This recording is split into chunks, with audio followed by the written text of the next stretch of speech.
एक लड़की जिसकी रगों में खून नहीं बल्कि जहर दौड़ता है, और अगर आपने की इससे दोस्ती और इससे प्यार तो जा सकती है आपकी जान। मैं रिया चक्रवर्ती की बात नहीं कर रहा हूँ, मैं बात कर रहा हूँ विष कन्या की।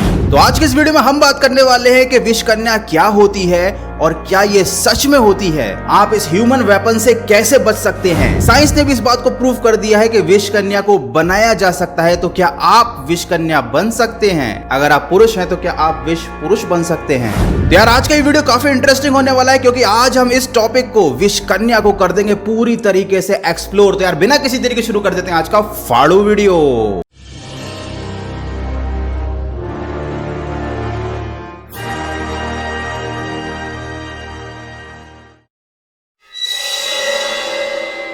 विष कन्या उस स्त्री को कहा जाता है जिसे बचपन से ही थोड़ा थोड़ा जहर देकर जहरीला बनाया जाता है। बहुत सारे लोगों के दिमाग में यह भ्रम होता है कि विष कन्या आधी इंसान और आधी नागिन होती है, जैसा कि आपको टीवी सीरियल्स में दिखाया जाता है। लेकिन विष कन्या बिल्कुल अलग चीज है। ये एक असैसिन और एक जासूस की तरह काम करती थी, जिसका काम शत्रु राजाओं की हत्या करना होता था, और वो भी इस सफाई से कि किसी को पता तक न चले। और इस काम में उन्हें एक्सपर्ट बनाने के लिए जहरीले जीव जंतुओं के बीच में बचपन से ही रखा जाता था। उनको नृत्य संगीत की पूरी शिक्षा दी जाती थी और साथ ही साथ उनको छल विद्या में भी एक्सपर्ट कर दिया जाता था।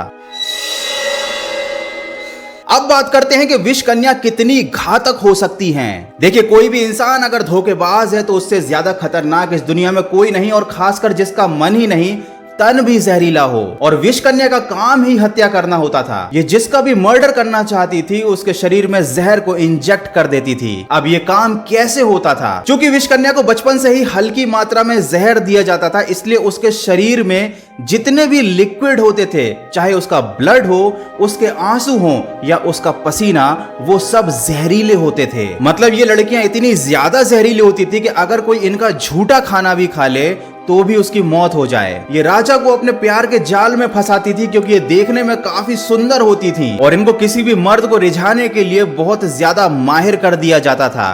तो जैसे ही राजा इनके संपर्क में आता था, मतलब इनके साथ किस करता था या फिर समझ जाओ वो सब करता था या करने की कोशिश करता था, जहर के कारण उसकी मौत हो जाती थी।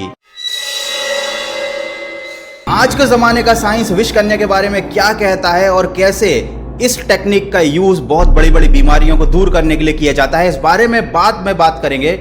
पहले हम बात करते हैं भारत के इतिहास में विष कन्याओं के जिक्र के बारे में। चाणक्य का नाम तो आप लोगों ने सुना ही होगा। उस समय के राजा थे जिनका नाम था चंद्रगुप्त मौर्य, और चंद्रगुप्त मौर्य को मारने के लिए धनानंद नाम के राजा ने एक षड्यंत्र किया, एक विष कन्या को भेजा। लेकिन चाणक्य के सामने भाई किसी की चाल नहीं चलती। चाणक्य देखते ही उस लड़की को पहचान गए कि ये एक विष कन्या है। चाणक्य ने उस विष कन्या को पकड़वा दिया और उसे अपने दूसरे दुश्मन राजा को मारने के लिए भेज दिया, जिसके बदले में उन्होंने उसकी जान नहीं ली, और साथ ही साथ एक ऐसा काम किया जिसने चंद्रगुप्त मौर्य की जान को हमेशा के लिए सेव भी कर दिया। चाणक्य ने चंद्रगुप्त मौर्य को खाने में धीरे धीरे धीमा जहर देना चालू किया, जिसकी वजह से उनकी बॉडी जहर के प्रति इम्यून हो गई। एक तरीके से वो खुद एक विष पुरुष बन गए। तो अगर फ्यूचर में चाणक्य नहीं भी रहते हैं और कोई चंद्रगुप्त मौर्य के पास किसी विष कन्या को भेजता है, तो उस विष कन्या के जहर का चंद्रगुप्त मौर्य पर कोई असर नहीं होगा। तो भारत के इतिहास से तो ये चीज साबित होती है कि भाई केवल लड़कियां ही नहीं, लड़के भी जहरीले बन सकते हैं। लड़कियां ही नहीं, लड़के भी विष कन्या बन सकते हैं। मेरे कहने का मतलब है विष पुरुष बन सकते हैं। लेकिन अफसोस की बात यह है कि उनका कोई इस्तेमाल नहीं होता। मतलब लड़कियों को तो लोगों को मारने के लिए भेज सकते हैं, लेकिन लड़कों को कहां भेजेंगे? मतलब प्राचीन काल से लेकर आधुनिक काल तक इनकी कोई इज्जत नहीं है। अब सवाल ये आता है कि क्या हर लड़की को विष कन्या बनाया जा सकता है? विष कन्या बनाने की प्रोसेस बचपन से ही शुरू की जाती है, क्योंकि हमारा शरीर बचपन से जिन परिस्थितियों में रहता है उनके अनुसार ढल जाता है। लेकिन विष कन्या बनना हर किसी लड़की के बस की बात नहीं होती। जिन लड़कियों का शरीर जहर के साथ इम्यून हो जाता है वे ही लोग विष कन्या बन पाते हैं। ये ठीक वैसा ही है जैसे कुछ लोगों की इम्यूनिटी हाई होती है और उनको कोरोना नहीं होता। लेकिन कुछ बहुत सारे बदनसीब ऐसे होते हैं जो हल्के से इन्फेक्शन की वजह से ही ऊपर चले जाते हैं। तो ऐसे ही विष कन्या बनाने के चक्कर में बहुत सारी लड़कियां मर भी जाती थी।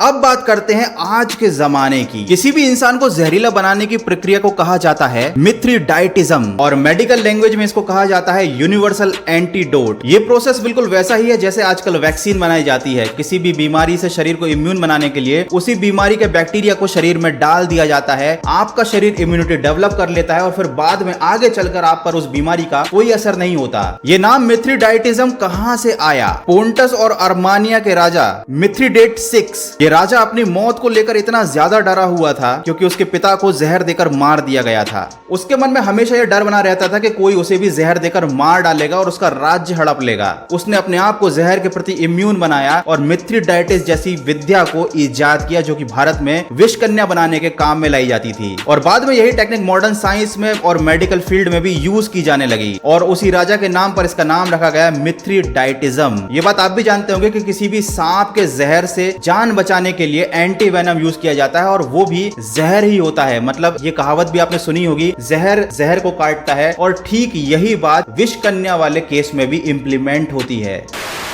क्या इन सारी चीजों के केवल फायदे ही फायदे हैं, कोई नुकसान नहीं? तो आप बिल्कुल गलत हैं। मैंने आपको बताया था कि चंद्रगुप्त मौर्य को जहरीला इंसान बना दिया था चाणक्य ने ताकि उनकी जान बच सके, लेकिन इसी वजह से उनके घर में उनकी रानी की मौत भी हो गई थी। हुआ यह था कि राजा चंद्रगुप्त मौर्य को पता ही नहीं था कि चाणक्य उनको धीमा जहर दे रहे हैं और एक दिन भोजन के समय रानी ने उनकी थाली से एक निवाला उठाकर खा लिया जो कि राजा के टच की वजह से जहरीला हो गया था और उस समय रानी प्रेग्नेंट थी। जहर की वजह से उनकी मौत हो गई, उनका बच्चा बच गया जो बाद में जाकर आगे चंद्रगुप्त मौर्य का बिंदुसार नाम का बेटा था जो कि मगध का राजा बना। मतलब टेक्निकली अगर देखा जाए तो बिंदुसार की मां की मौत चाणक्य की वजह से हुई थी, लेकिन इस वजह से चाणक्य को कोई सजा नहीं दी गई क्योंकि वो राजा की जान बचाना चाहते थे। तो यार बस आज के वीडियो में इतना ही। विष कन्या के बारे में जितने भी आप लोगों ने कमेंट किए थे, जितने भी आप लोगों के सवाल थे, आई थिंक मैंने सभी सवालों का जवाब भी दे दिया है और आपको वीडियो देखने में मजा भी आया होगा। अगर मैं सही हूं तो वीडियो को लाइक कर देना। पहली बार मेरी शक्ल देख रहे हैं, पहली बार मेरे चैनल पर आए हैं, बार बार आना चाहते हैं तो सब्सक्राइब करके बेल आइकन दबा दीजिएगा। मिलते हैं अगले फाड़ू वीडियो में। कोई भी बालक बालिका, आई मीन टू से निब्बा या निब्बी, जहर का प्याला पीकर अपने आप को विष कन्या या विष पुरुष बनाने की कोशिश कतई मत करना, ओके? नहीं तो कल को मर जाओ और बोलो कि गौरव कटारे एक्स्ट्रा ने बोला था, साइंटिफिकली प्रूफ है, जहर पियोगे तो जहरीले बन जाओगे। वैसे ही कोई कम जहरीले हो क्या? ठीक है, तो do not try this eight anywhere.